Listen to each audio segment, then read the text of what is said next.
जय श्री कृष्ण। राधे राधे। मत्स्य अवतार को लेकर कई मान्यताएं प्रचलित हैं।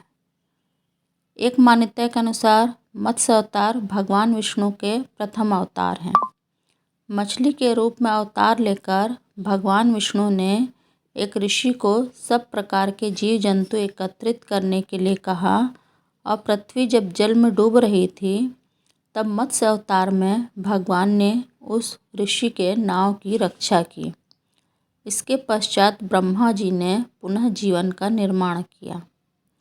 एक दूसरी मान्यता के अनुसार एक राक्षस ने जब वेदों को चुराकर सागर की अथाह गहराई में छुपा दिया तब भगवान विष्णु ने ही मत्स्य रूप धारण करके वेदों को प्राप्त किया और उन्हें पुनः स्थापित किया। एक बार ब्रह्मा जी की असावधानी के कारण एक बहुत बड़े दैत्य ने वेदों को चुरा लिया। उस दैत्य का नाम हयग्रीव था। वेदों को चुरा लिए जाने के कारण ज्ञान लुप्त हो गया। चारों ओर अज्ञानता का अंधकार फैल गया और पाप तथा अधर्म का बोलबाला हो गया। तब भगवान विष्णु ने धर्म की रक्षा के लिए मत्स्य रूप धारण करके हयग्रीव का वध किया और वेदों की रक्षा की। भगवान विष्णु ने मत्स्य का रूप किस प्रकार धारण किया?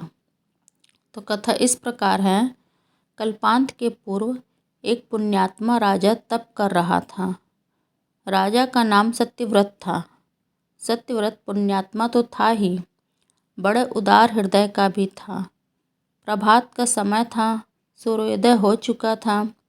सत्यव्रत कृतमाला नदी में स्नान कर रहा था।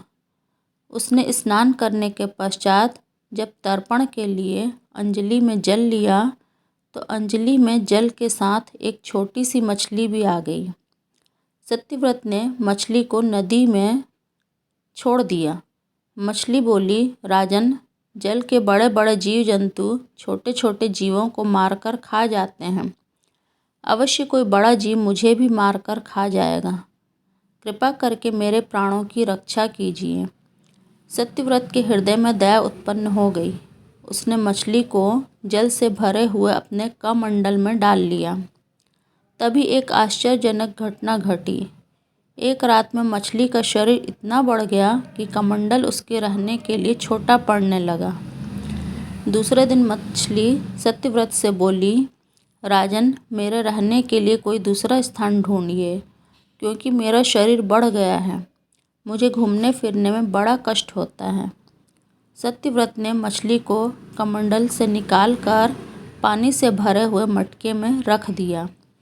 यहाँ भी मछली का शरीर रात भर में ही इतना बढ़ गया कि मटका भी उसके रहने के लिए छोटा पड़ गया। दूसरे दिन मछली पुनः सत्यव्रत से बोली, राजन, मेरे रहने के लिए कहीं और प्रबंध कीजिए, क्योंकि मटका भी मेरे रहने के लिए छोटा पड़ रहा है। तब सत्यव्रत ने मछली को निकालकर एक सरोवर में डाल दिया, किंतु सरोवर भी मछली के लिए छोटा पड़ गया। इसके बाद सत्यव्रत ने मछली को नदी और फिर उसके बाद समुद्र में डाल दिया। तब आश्चर्यजनक घटना घटी। समुद्र में भी मछली का शरीर इतना अधिक बढ़ गया कि मछली के रहने के लिए वह भी छोटा पड़ गया। अतः मछली पुनः सत्यव्रत से बोली, राजन, यह समुद्र भी मेरे रहने के लिए उपयुक्त नहीं है। मेरे रहने की व्यवस्था कहीं और कीजिए। अब सत्यव्रत विस्मित हो उठा। उसने आज तक ऐसी मछली कभी नहीं देखी थी। वह विस्मय भरे स्वर में बोला, मेरी बुद्धि को विस्मय के सागर में डुबो देने वाले आप कौन हो? मत्स्य रूपधारी श्री हरि ने उत्तर दिया, राजन, हयग्रीव नामक दैत्य ने वेदों को चुरा लिया है। जगत में चारों ओर अज्ञान और अधर्म का अंधकार फैला हुआ है।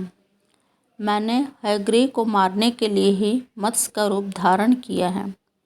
आज से 7वें दिन पृथ्वी प्रलय के चक्र में घिर जाएगी। समुद्र उमड़ पड़ेगा।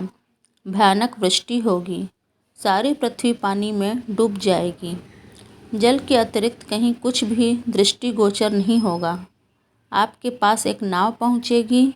आप सभी अनाजों और औषधियों के बीजों को लेकर सप्तऋषियों के साथ नाव पर बैठ जाइएगा। मैं उसी समय आपको पुनः दिखाई पड़ूंगा। और आपको आत्म तत्व का ज्ञान प्रदान करूँगा। सत्यव्रत उसी दिन से श्री हरि का स्मरण करते हुए प्रलय की प्रतीक्षा करने लगे। 7वें दिन प्रलय का दृश्य उपस्थित हो उठा। समुद्र भी उमड़कर अपनी सीमाओं से बाहर बहने लगा। भयानक वृष्टि होने लगी। थोड़ी ही देर में सारी पृथ्वी पर जल ही जल हो गया। संपूर्ण पृथ्वी जल में समा गई।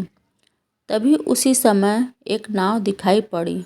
सत्यव्रत सप्तऋषियों के साथ उस नाव पर बैठ गए। उन्होंने नाव के ऊपर संपूर्ण अनाजों और औषधियों के बीज भी भर लिए। नाव प्रलय के सागर में तैरने लगी।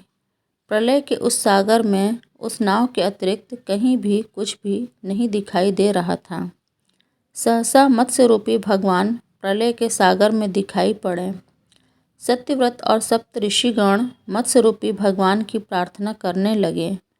भगवान से आत्मज्ञान पाकर सत्यव्रत का जीवन धन्य हो उठा।